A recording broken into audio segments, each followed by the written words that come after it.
Nakakita na ba kayo ng bulaklak ng kakawate o yung Madre de Cacao ng malapitan?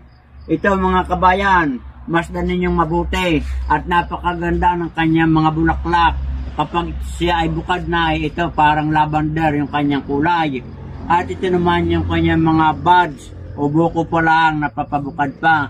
Napakaganda ng kanyang pagkabanda ng kanyang bulaklak. At ito'y kapag ganitong tag-araw, buwan ng Enero hanggang Pebrero, ay yun ang panahon ng pagbulaklak nitong kakawate o yung Madre de Cacao.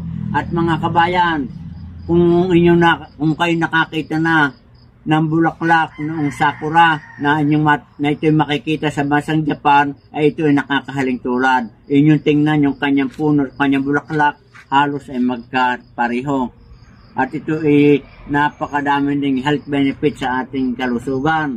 Ito ay meron ding anti-inflammation property at pwede rin itong ating dikdikin yung kanyang bulaklak at ating kuskus o ipahid sa mga rashes, sa mga may sugat at nakakatulong yan para madaling maghilom at bumahaw. At hindi lang yung mga kabayan, pwede rin itong gawin nating fertilizer sa ating halaman, ating babayuin ang dahon at bulaklak niyan at ating sasalain at yung pinakatubig niyan ay pwede nating idilig. At yan ay nakakatulong din sa ating halaman para bumerde at lumusog yung kanyang mga tangkay at saka talbos.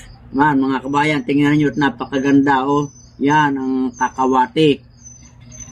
At kapag naman nakalipas ng tag-araw, ito ay magiging bunga na. At ang bunga nito nakakahalintulad na sa bataw. At ito mga kabayan, kapag lumipas na itong kanyang pamumulaklak, ito ay magkakaroon na ng kanyang bunga. At ang bunga nito ay nakakahalintulad ng sa bataw.